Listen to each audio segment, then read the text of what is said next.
তারুণ্যের জয়গান, তারুণ্যের রাজনৈতিক অধিকার প্রতিষ্ঠা, এই স্লোগানে মুখর হয়ে উঠেছে রাজধানীর নয়াপল্টন।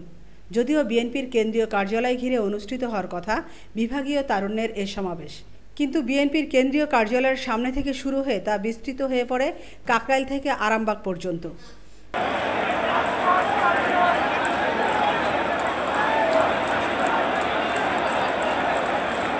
ঢাকা বিভাগের পাশাপাশি দেশের নানা জেলা থেকে যুবদল, স্বেচ্ছাসেবক দল ও ছাত্রদলের নেতাকর্মীরা অংশ নেন। প্রাণবন্ত পরিবেশে তারুণ্যের এই সমাবেশ ধীরে ধীরে বিশাল মহাসমাবেশে পরিণত হয়। দুপুর 2টায় সমাবেশ শুরু হওয়ার কথা থাকলেও তার আগেই ঢল নামে দেশের নানা প্রান্ত থেকে আসা নেতাকর্মীদের। সময় গণনার সঙ্গে সঙ্গে জনসমাগম বাড়তে বাড়তে রূপ নেয় জনস্রোতে। কারো হাতে ছিল দলীয় পতাকা, কারো হাতে ফেস্টুন ও ব্যানার।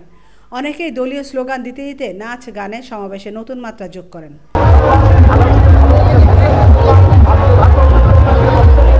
এই যুব সমাবেশের আয়োজন করেছে বিএনপির 3টি অঙ্গ সংগঠন, জাতীয়তাবাদী যুবদল, স্বেচ্ছাসেবক দল ও ছাত্রদল। আয়োজকদের ভাষ্য, তরুণদের মত প্রকাশের স্বাধীনতা এবং রাজনীতিতে সক্রিয় অংশগ্রহণের অধিকার দিন দিন সংকুচিত হয়ে পড়ছে। তাই এই সমাবেশের মধ্য দিয়ে নিজেদের অবস্থান স্পষ্ট করেছেন তারা। সমাবেশে উপস্থিত তরুণরা বলেন, বক্তব্য স্পষ্ট যে তরুণদেরকে সাথে নিয়ে, তরুণদেরকে পাশে নিয়ে আগামীর বাংলাদেশ, স্বনির্ভর বাংলাদেশ গড়ার প্রত্যয় এবং স্বপ্ন দেখছেন এবং তরুণদেরকে সাথে নিয়েই যেন বাংলাদেশ সুন্দরভাবে এগিয়ে যায়। আপনারা দেখেছেন বাংলাদেশ যখন দুর্যোগে পড়েছে তখন তরুণরাই শক্ত হাতে তা প্রতিহত করে বাংলাদেশকে পুনরুজ্জীবিত করেছে।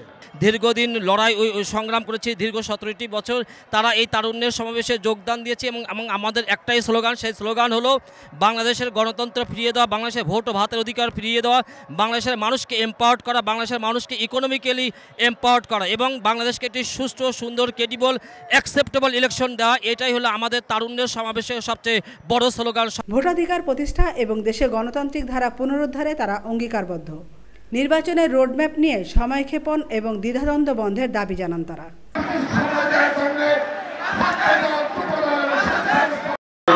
শুরু হয়েছে বা চলছে, প্রকৃত অল্প সংস্কার আর বেশি সংস্কারের অভিনব শর্তের আবর্তে ঘুরপাক খাচ্ছে আগামী জাতীয় নির্বাচনের ভবিষ্যৎ। এরই ভিতরে জনগণ বিশ্বাস করতে শুরু করেছে সংস্কার নিয়ে সময়ক্ষেপণের আড়ালে অন্তর্বর্তীকালীন সরকারের ভেতরে এবং বাইরে কারো কোনো মনে হয় কিছু ভিন্ন উদ্দেশ্য রয়েছে। প্রিয় সমাবেশ, পলাতক স্বৈরাচারের সময় আমরা দেখেছি তারা কিভাবে আদালতকে অবজ্ঞা করেছে, আদালতের রায়কে অবজ্ঞা করেছে। অত্যন্ত দুঃখের সাথে বলতে হয়, পলাতক স্বৈরাচারের পরে যেই সরকারের কাছে দেশের মানুষ আশা করেছিল যে আইনের প্রতি সম্মান থাকবে, আমরা দেখেছি আদালতের রায়ের প্রতি সম্মান না দেখিয়ে যারা ইশরাক হোসেনকে ঢাকা দক্ষিণের মেয়রের দায়িত্ব গ্রহণে বাধা সৃষ্টি করেছে, সেই স্বৈরাচারের সেই একই যে ঘটনা সেটির পুনরাবৃত্তি আমরা দেখতে পাচ্ছি। প্রিয় সমাবেশ, আপনাদের কাছে আমার আজকে জিজ্ঞাসা, যারা আইনের প্রতি শ্রদ্ধা দেখায় না, যারা আদালতের নির্দেশকে অবজ্ঞা করে, তাদের কাছ থেকে আমরা কতটুকু স্কুল কলেজ পর্যায়ে থেকে আমরা আইসিটি এবং কারিগরি শিক্ষা প্রবর্তন করতে চাই। বহু তরুণ প্রজন্মের সদস্য অনলাইনে কাজ করেন কিংবা করছেন কিংবা করার ইচ্ছে রয়েছে। আপনাদের জন্য কর্মসংস্থান এবং নিরাপদ কর্ম পরিবেশ নিশ্চিত করতেও আমাদের উদ্যোগ রয়েছে। আমিনা ইসলাম, আজকের সংবাদ।